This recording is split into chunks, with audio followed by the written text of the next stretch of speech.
जान है जहान है। माननीय प्रधानमंत्री जी ने कोरोना काल के दौरान कहा था कि सब अगर जान है तो जहान को भी आप बचा सकते हैं, पर सबसे पहले जरूरी है जान बचाना। नमस्कार, आप जुड़ चुके हैं दैनिक शिव टाइम से। मैं रश्मि शर्मा, कैमरामैन शुभम भगत के साथ। जिस तरह से आप जानते हैं, लगातार हमारे डेली वेजर्स अपनी मांगों को लेकर पिछले कितने महीनों से चीफ इंजीनियर के ऑफिस बीसी रोड में बैठे हुए हैं और उनकी एक ही मांग है कि अभी नहीं तो कभी नहीं, पॉलिसी नहीं, घर वापसी नहीं। SRO 64 के तहत वो मांग रहे हैं रेगुलर पॉलिसी। वहीं अगर दूसरी तरफ बात करें, आज Jammu based reserve category employees लगातार पिछले कई दिनों से 160 दिनों से लगातार वो यही कह रहे हैं कि जान को बचाए या नौकरी बचाए।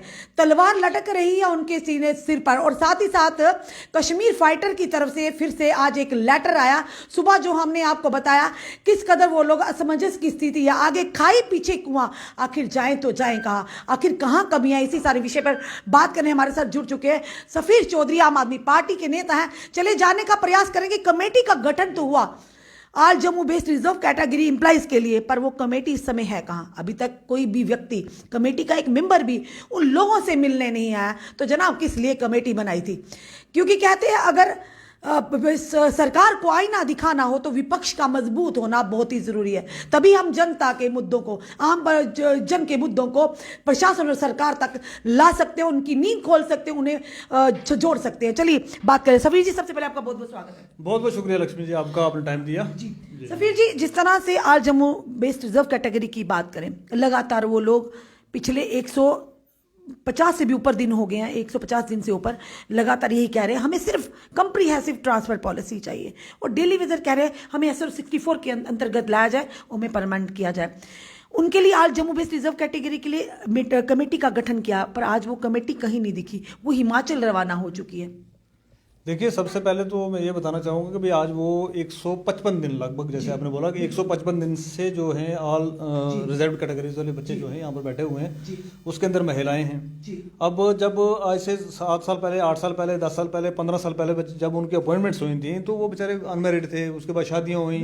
अब लड़कियों के लिए वहाँ पर कितना रहना वो मुश्किल हो रहा है, किस तरीके से हो रहा है, रेंटेड एकोमोडेशन से, ये सारी की सारी चीज़ें उनकी जो परेशानियाँ हैं। अब इन सारी परेशानियों को भी झेला जा सकता था, लेकिन अब जान की जब आन पड़ी है कि वहाँ पर लेटर निकल रहे हैं डेली के डेली, ऊपर से जो है हमारे प्रधानमंत्री महोदय जो वो कहते हैं कि जी हालात बहुत ठीक हैं। अभी पीछे हमारे यहाँ से होम मिनिस्टर जी दौरा करके गए हैं, कहते हैं हालात तो बहुत बढ़िया हैं। अगर हालात बहुत बढ़िया हैं तो ये लेटर कहाँ से निकल के आ रहे हैं? और ये रोजाना के बेस पे ये कैसे चल रही है चीज़ें कि भाई अगर आप कश्मीर आओगे तो आपको मार दिया जाएगा, जब वो लेटर यहाँ पर पहुँच रहे हैं। और उसके बाद इन्होंने एक कमेटी बनाई। कमेटी बननी चाहिए थी, जो कमेटी हम चाहते थे वो बने डिपार्टमेंट्स की, डिपार्टमेंट के अंदर की कमेटी बने, उसको कोई ऊपर से चीफ सेक्रेटरी कोई उसको हेड करे, जिसका कोई रिजल्ट निकले।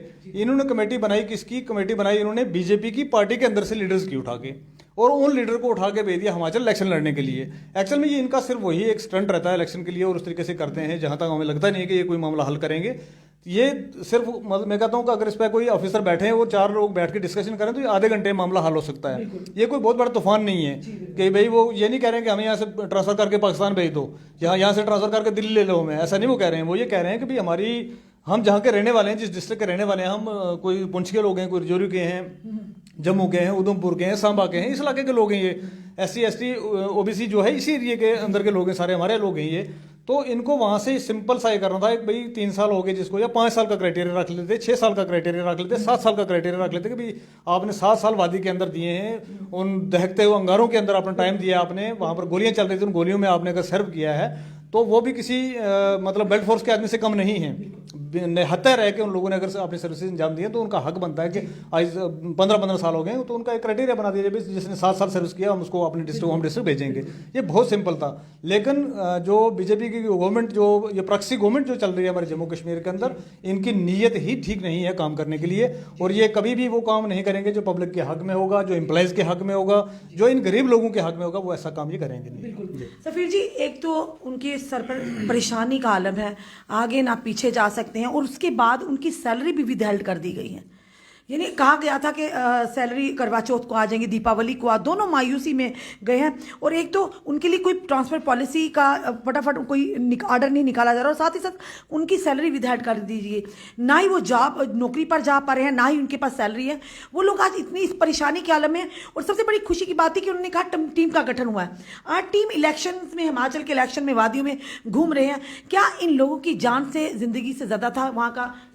टीम इन्होंने इसीलिए बनाई है क्योंकि इस टाइम हिमाचल का बहुत सुहाना मौसम है, ऊपर से इलेक्शन का मौसम है, तो ये जाएंगे वहां पर, फिर जाके जिस तरीके से हमारे साथ जम्मू कश्मीर के अंदर जिस तरीके का फ्रॉड हुआ है, इसी तरीके का फ्रॉड वहां पर करेंगे जाके कि हम आएंगे तो ये करेंगे। आए अगर वो लोग भी इस तरीके से स्ट्राइकों पर निकलेंगे, कल को आप देखेंगे वहां पर भी इनकी गवर्नमेंट दोबारा से आएगी तो दोबारा वहां पर भी लोग इस तरीके से परेशान होंगे।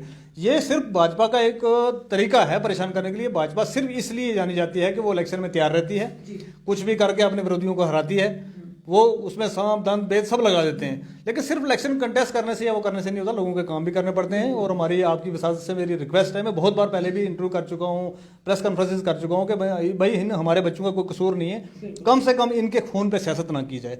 हमारे जो भाई एक से बहन जो हमारे पीछे स्कूल टीचर थी, स्कूल में पढ़ाने गई, बेचारी मारी गई, क्या कसूर था उसका? उसका बच्चे, उसका परिवार, उसके माँ बाप जम्मू के अंदर हैं, वो कश्मीर के अंदर अपनी सर्विसेज अंजाम दे रही है। तो हम ये भी नहीं कह रहे गवर्नमेंट से कि भाई इन सब लोगों को प्रोटेक्ट करना भी इतना आसान काम नहीं है, क्योंकि हजारों की तादाद में लोग हैं, हर किसी के पीछे सिक्योरिटी लगाना वो भी पॉसिबल नहीं है। रेंटेड एकोमोडेशन के अंदर लोग रह रहे हैं, ये तो हर किसी को प्रोटेक्ट करना मुश्किल है।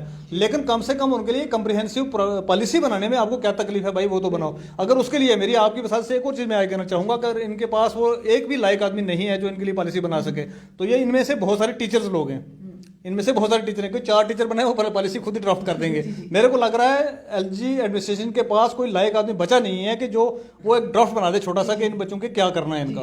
तो इन्हीं टीचर में से ले लो 2 भाई हाथ जोड़ के आपसे रिक्वेस्ट है, 2 आदमी इन्हीं से ले लो। हमें आधे घंटे का टाइम दिया, हम टेक्निकल फॉल्ट निकाल कर बाहर निकाल बिल्कुल आधे घंटे का टाइम देंगे तो वो टेक्निकल फॉल्ट क्या है इनका वो बना के दे देंगे इनको, उसको इम्प्लीमेंट करवा दें। ये रिक्वेस्ट है आपकी विसाजत से। और ये हमारे मतलब एक खून, बच्चों के खून के ऊपर सियासत जो हो रही है, हम इसको कभी बर्दाश्त नहीं करेंगे। और मतलब वॉलंटियरली गवर्नमेंट से कहना चाहते हैं कि जल्दी इसका कोई हल किया जाए। अगर इसका हल नहीं किया जाए तो मैंने कल के इंटरव्यू में बताया था, जैसे कि मैं पुंछ से आता हूं तो हमारे पुंछ के, राजौरी के, मेंढर के, सुनकोट के, इस एरिया के बहुत सारे बच्चे हैं हमारे, तो मैं उनके पेरेंट्स को लेके उस पूरे आवाम को लेके मैं रोडों पे उतरने वाला हूं बहुत जल्दी। क्योंकि पीएम पैकेज की बात करें, नॉन पीएम पैकेज की बात करें, वो लोग भी परेशान है। रिलीफ कमिश्नर के ऑफिस में कितने देखिए वो पुरानी गवर्नमेंटों ने जिन्होंने ये किया था ना, सबसे पहले तो बड़ी नालायकी उनकी थी ये, क्योंकि कोई भी पॉलिसी जब बनती है, जब कोई भी अपॉइंटमेंट आप करते हो तो अपॉइंटमेंट का प्रावधान रहता है, मतलब सारा कुछ में स्टार्टिंग में आता है कि इनकी सैलरी क्या रहेगी, इनका पेंशन के नाम क्या रहेंगे, इनकी ट्रांसफर पॉलिसी क्या रहेगी, सब कुछ साथ में आता है। और वो सारा कुछ ना करके उन्होंने अगर सिर्फ एक वो करके बच्चों को वहां पर फंसा दिया, इतने सारे बच्चे हमारे नुकसान हो गए, जो इतने सारे यूथ नौजवान हमारे वहां पर चले गए बेचारे जान गवा के। अब जिस घर का कोई बच्चा जाता है तो वो दर्द तो उसी को पता होता है, उसी के बच्चों को परेशानी उठानी पड़ रही है, उसी के माँ बाप को परेशानी उठानी पड़ रही है। तो ऊपर से जो इन्होंने सैलरी का किया हुआ, सैलरी रोक के रखी है। हमने आपके विसात से, मीडिया के विसात से बहुत बार पहले भी बोला है कि इनकी सैलरियां रिलीज की जाएं, और सैलरियां रिलीज करने पर भी इतनी निकम्मी सरकार है ये कि ऊपर से आर्डर आता है कि सैलरी रिलीज कर रहे हैं हम, और इनके डीडीओज और छोटे लोग मानते नहीं है, डीडीओ और छोटे लेवल डायरेक्टर की बात नहीं, डीडीओ मान रहे हैं, और छोटे लेवल पे जो लोग हैं वो इनकी बातों को नहीं मान रहे। तो ये किस तरीके की सरकार चल रही है, निकम्मी सरकार है ये। इनको आज ही लेटर्स निकाले जाते हैं सिर्फ दिखावे के लिए निकाले जाते हैं, कुछ नहीं, ये सारे भगत है क्योंकि प्रिंसिपल सेक्रेटरी की बात नहीं मानी जा रही, डायरेक्टर की बात नहीं, डीडीओ मान रहे, तो किस तानाशाही क्या चल रही है? ये है ही तानाशाही है, ऊपर वाले की नीचे वाला नहीं सुन रहा, नीचे वाले की ऊपर वाला नहीं सुन रहा। ये तो मतलब ये एक तमाशा बना के रखा हुआ सरकार नहीं चल रही है, पर एक तो तमाशा बना हुआ कि भाई रोजाना नए नए ऑर्डर निकलते हैं, नई नई चीजें निकलती हैं। और एक लक्ष्मी जी एक और चीज बताऊंगा आपको कि जब हमारा ये फैसला यहाँ पर करना था, इन्होंने कि भैया आपकी दुकानों में बीयर पहुंचाएंगे, रेडी टू डिपार्टमेंटल स्टोर में रेडी टू यूज और रेडी टू ड्रिंक। और मैं कहता हूँ कि जितने भी शराब की आज ये आ रही है बोतलें, सारी रेडी टू ड्रिंक है, कोई घर पर बनाने की जरूरत तो हमें पड़ती नहीं है। तो ये रेडी टू ड्रिंक, ये शराब की दुकानें जो हमारे पड़ोस में लाके खोलने के लिए ऑर्डर निकाला, क्या सिविल सोसाइटी से पूछा इन्होंने? क्या हमारे जितने मीडिया के बहुत अच्छे अच्छे लोग हैं उनसे पूछा इन्होंने? या किसी सिविल सोसाइटी के अंदर किसी एनजीओ से किसी से बात की इन्होंने? नहीं की। रात को 12 बजे इनको सपने में आया कि सुबह ये करना है हमने, अगले दिन हमने सुबह ऑर्डर पड़ा सीधा ही। हम चाहते हैं कि जिस तरीके से आपने ये शराब हमारे घरों तक पहुंचा दी है ना, इसी तरीके का एक ऑर्डर निकाल के इन बच्चों को भी हमारे घरों तक वापस ले आओ जिंदा। ये हमारी रिक्वेस्ट है आपसे, क्योंकि हम नहीं चाहते कि हमारा एक भी बच्चा नुकसान और हो। बिल्कुल सर, डेली वेजर्स की बात करें, डेली वेजर्स के भी 2 दिन पहले कमेटी का गठन हुआ। अब लगता है कमेटियां गठन तो होती हैं, आप किस तरह से वो काम करेगी डेली वेजर? देखिए आप तो मेरे से बेहतर जानते हो, जिस काम को बीजेपी सरकार ने नहीं करना होता है उसकी एक कमेटी बनाती है जी। ये बिल्कुल जिस काम को नहीं करना, सवाल है, इसको नहीं, वो कमेटी के साथ छोड़ दो। जिसको नहीं काम को करना उसको कमेटियां बनानी है। जिस काम को करना होता है उसके लिए कोई कमेटी नहीं बनती है, ये किसी को पूछते भी नहीं है। इस तरीके की तानाशाही चल रही होती है, कहीं किसी को कुछ नहीं पूछेंगे। इवन यहाँ तक जो शराब का निकला है ना, तो मेरे को लग रहा है जहाँ तक मेरे को इंटरनल खबरें हैं, ये चीजें जो है कंसर्न डिपार्टमेंट के लोगों को भी नहीं पूछी गई थी। जी बिल्कुल नहीं पूछी गई थी कि भाई क्या ये करें, इससे क्या इफेक्ट आएगा, सोसाइटी में क्या इफेक्ट आएगा, कुछ नहीं पूछा गया किसी से। सीधा सुबह लेटर निकला आ गया, भाई ये एक चीज है, कोई कॉन्ट्रैक्ट देना है लोगों को तो दे दो इसको, तो आराम से शराब पियेंगे, घर बैठेंगे, तो ये किसी से सवाल नहीं पूछेंगे। ठीक है, तो वो कर दिया इन्होंने। अब जिन चीजों को करना जरूरी है, जितने 150 दिन से 200 दिन से लोग स्ट्राइक बैठे हैं, तो सर वो डेली वेजर तो बहुत ही हाँ डेली विजर सर्दी में गर्मी में बेचारे बैठे हैं। दिवाली पे उनका क्या हाल किया बेचारों का, लोग दिवाली मना रहे थे, वो थाली बजा रहे थे, तो रो रहे थे बैठ के। तो ये सारी चीजें ऊपर तक ना जाएं, इनको ना दिखें, उनके लिए बनाते हैं कमेटियां कि यार हम कमेटी बनाएंगे, कम से कम ये लोग उठ के चले जाएंगे अपने अपने घर, फिर दोबारा लोग इकट्ठे होंगे, तब की तब देखा जाएगा। तो ये इस तरीके का एक वो लॉलीपॉप दे के इनके मुंह में भी चूसते रहो। लेकिन अब डेली विजर्स हो गए या ऑल रिजर्व कैटेगरी वाले लोग हो गए, जितने भी हमारे लोग स्ट्राइक पे इस टाइम बैठे हुए बहुत सारे हैं, हर कोई पार्क भरा हुआ है इस टाइम पे, ये सारे के सारे लोग इनके लॉलीपॉप को समझ गए हैं। नहीं तो अदरवाइज इन्होंने जैसे कमेटी गठन की थी उसके बाद इनको उठ जाना चाहिए। आपका कहने का, आपने पहले कहा कि अगर नियत होती तो कर देते, कमेटी ना बनाते। नियत हो तो लटकाना है, अगर इनको लॉलीपॉप देना तो कमेटियां नियत हो तो मैं आपके साथ से कहूंगा जनाब, सिर्फ 1 घंटे के लिए एलजी महोदय जो है हमें 1 घंटे के लिए अपनी चेयर दे दें। मैं यहाँ से कह रहा हूँ 1 घंटे के लिए दे दें, इन सारे लोगों के ऑर्डर 1 घंटे में हम निकाल के इनको कर देंगे, सबके लिए पॉलिसियां बन जाएंगी। इतने कॉन्फिडेंटली सिर्फ 1 घंटा चाहिए, 1 आवर। और ये निकम्मे लोग जो हैं, पता नहीं क्या वो, अब एलजी साहब को क्या बोले, एलजी साहब वहां से भेजे हुए हैं, तो अब ये सोच रहे हैं कि इनको यहाँ पर भी वो यूपी बनाना है। आप किस तरह से मदद करेंगे सफीर चौधरी, एक आम आदमी पार्टी के नेता होने के नाते आप किस तरह से इन लोगों की मदद करेंगे, क्योंकि विपक्ष आजकल कहीं दिख नहीं रहा। कांग्रेस की बात करें वो नहीं दिख रहा, एनसी की बात करें तो एनसी और भाजपा की अगर बात पे कहीं ना कहीं संकेत हमें अलग ही कुछ और ही नजर आ रहे हैं कि उनके बयान पर इतनी टिप्पणी नहीं होती। अगर महबूबा मुफ्ती कोई बयान देती तो जमकर बरसती है भाजपा, अगर वही बयान अगर कांग्रेस के हमारे डॉक्टर फारूक अब्दुल्ला, उमर अब्दुल्ला देते, इतनी ज्यादा उन पर वो हमें दिखते नहीं कि रिस्पांस उनका इस तरह से रिएक्शन होता है। तो बात करें अब पीछे रह कौन गया, अब आम आदमी पार्टी है, अब लगातार आम आदमी पार्टी के नेता विरोध प्रदर्शन करें इसी को लेकर, तो कहीं ना कहीं विपक्ष को मजबूत होना कितना जरूरी है अगर सत्ता पक्ष को आईना दिखाना हो। देखिए, विपक्ष को तो वैसे धीरे धीरे करके खत्म कर दिया हुआ है। अब भाजपा के सामने आम आदमी के पार्टी के अलावा कोई विपक्ष बचा ही नहीं है आज की डेट में। दानाशाही कर दी हो सारे के सारे, केस डाल के कुछ करके कर दिया उन्होंने। तो हम बचे हुए इसलिए कि साफ शफी के लोग हैं सारे के सारे, हमारे पार्टी के क्या लीडर क्या कार्यकर्ता सारे के सारे लोग, हमारे बड़े नेता अरविंद केजरीवाल जी से लेके सारे नीचे तक साफ शफाफ लोग हैं, ईमानदार लोग हैं। तो इसलिए इन पे हाथ डालना थोड़ा मुश्किल पड़ रहा है, वरना क्वेश्चन तो यहाँ पर बहुत सारी किए हैं, बहुत सारी बार हमारे दिल्ली में आपने देखा होगा उठाया वो किया लोगों को। आपका सवाल था कि आप इन लोगों के लिए मतलब क्या मदद करेंगे। देखिए, हम आवाज उठाते आ रहे हैं लगातार, जब से ये स्ट्राइक पे आए हैं तब से हम आवाजें उठा रहे हैं। इनको जाके हमारे डेपुटेशंस मिले हैं, हम बार बार जा रहे हैं। मेरा अगले 1-2 दिन के अंदर प्रोग्राम बन रहा है, तो मैं इनसे मिलने भी जा रहा हूँ, वहां पर भी जाके हम देखेंगे जो भी है। इनसे नहीं कुछ संभलेगा तो हमने एक अल्टीमेटम हम आपके द्वारा से दे रहे हैं, अगले 10-15 दिन के अंदर भी अगर कोई पॉलिसी इनके लिए नहीं फ्रेम होती है तो सिर्फ इनको नहीं, हम इनके पेरेंट्स को लेके, इनके रिलेटिव्स को लेके, अपने सभी लोगों को लेके फिर हम इकट्ठे होकर बैठेंगे एक बार, तो सबके लिए बैठेंगे। फिर हम क्या वो चेतावनी दे रहे हैं, हाँ चेतावनी दे रहा हूं मैं यहाँ से आपकी विश्वास से कि भाई ये नहीं करेंगे तो हम उन सब लोगों को लेके बैठेंगे। इनके जो बुजुर्ग हैं, फादर मदर जो इनके हैं, वो अभी 70 साल एज क्रॉस कर चुके हैं वो लोग, तो हम नहीं चाहते थे कि उनको इस एज में परेशान किया जाए। लेकिन यहाँ पर जब हालत इस तरीके की हो रही है, जब बच्चे मरने के कगार पे आ गए, तो अपने जो परिवार के लोग हैं उनको निकलना पड़ेगा।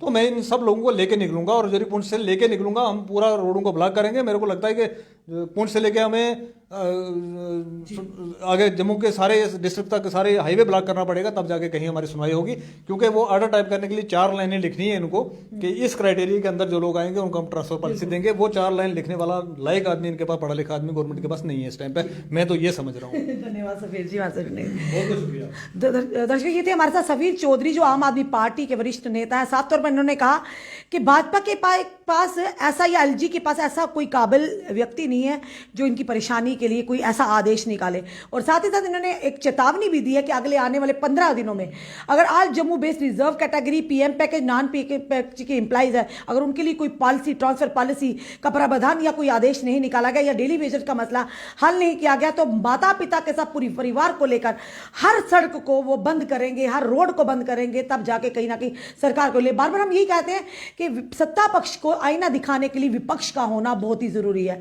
आज के दौर अगर देखा जाए तो आम आदमी पार्टी लगातार सत्ता पक्ष को घेरे हुए है और बाकी विपक्ष की अगर बात करें तो कहीं नजर नहीं आ रहा क्या कारण है, ये आप भी जानते हैं, हम भी जानते हैं। फिलहाल ये कहेंगे कि जो इस समय मुद्दा है कहीं ना कहीं ये कहेंगे आज Jammu based reserve category employees की बात करें, उनके लिए कमेटी का गठन तो किया गया, पर वो कमेटी कहां गई, सबसे बड़ा सवाल है।